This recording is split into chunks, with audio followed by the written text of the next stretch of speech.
Berjumpa lagi dalam permenungan kita edisi Selasa 8 Februari 2022, Pekan Biasa kelima. Bacaan-bacaan liturgi hari ini, bacaan yang pertama dari kitab pertama Raja-Raja, bab 8 ayat 22 sampai 23, ayat 27 sampai 30, dan bacaan Injil dari Injil Markus bab 7 ayat 1 sampai dengan 13.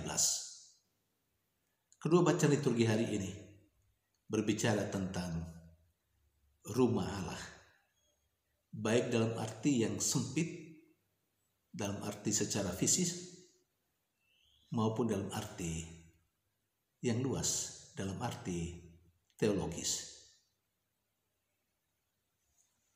Raja Salomo diberi kesempatan, diberi karunia untuk membangun rumah Allah. Dan bacaan pertama hari ini berbicara tentang penghabisan rumah Allah itu.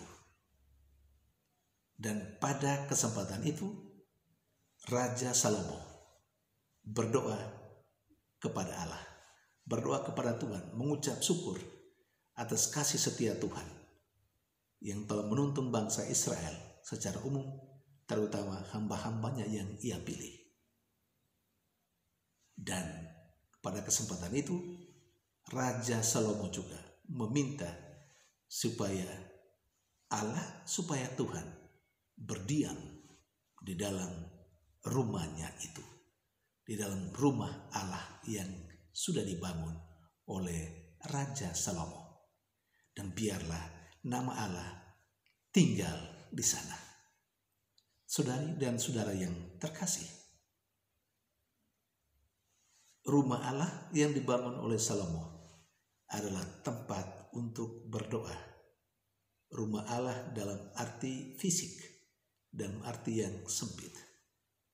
Namun kalau kita lebih jauh melihat rumah Allah dalam arti yang lebih luas, yang lebih teologis, rumah Allah adalah diri kita sebagai manusia. Rumah Allah adalah tubuh kita sebagai manusia. Maka diri kita merupakan tempat kediaman Allah. Tubuh kita, diri kita adalah bait suci Allah. Nah, dalam arti inilah kita bisa memahami mengapa Yesus dalam bacaan Injil hari ini katakanlah mengecam cara hidup orang-orang Farisi dan ahli Taurat. Orang Farisi dan ahli Taurat adalah kelompok elit religius. Mereka dikenal sebagai kelompok yang menjaga kehidupan beragama. Tetapi justru cara hidup mereka itulah yang dikecam oleh Yesus. Karena mereka kelihatannya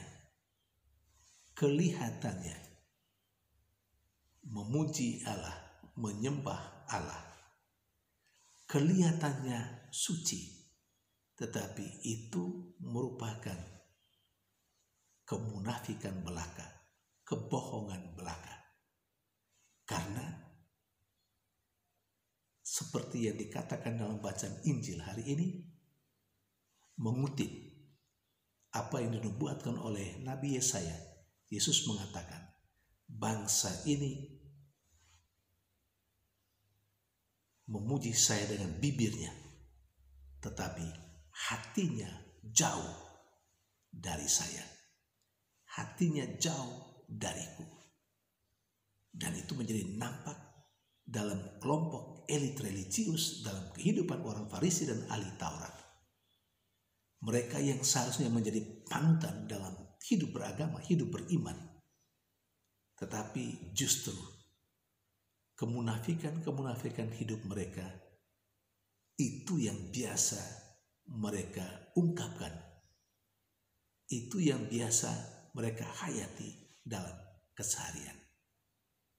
Mereka menjadi representasi kehidupan bangsa Israel yang bagus di bibir, baik di bibir, kelihatan seperti bangsa yang kudus di hadapan Allah, tetapi hati mereka jauh dari Allah.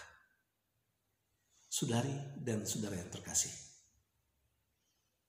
kemunafikan hidup mereka, apa yang diungkapkan dari bibir, itu sesungguhnya lain sama sekali dengan apa yang ada di dalam hati batin mereka. Itulah kemunafikan. Nah, kalau memahami rumah Allah dalam arti teologis, dalam arti yang luas, bahwa tubuh manusia, bahwa diri kita adalah tempat kediaman Allah, maka seharusnya penampilan diri kita, seharusnya hidup diri kita sebagai manusia bukan memperlihatkan kemunafikan. Justru sebaliknya, harus memperlihatkan kesucian hidup kita, karena sadar betul bahwa diri manusia, diri kita adalah bait Allah.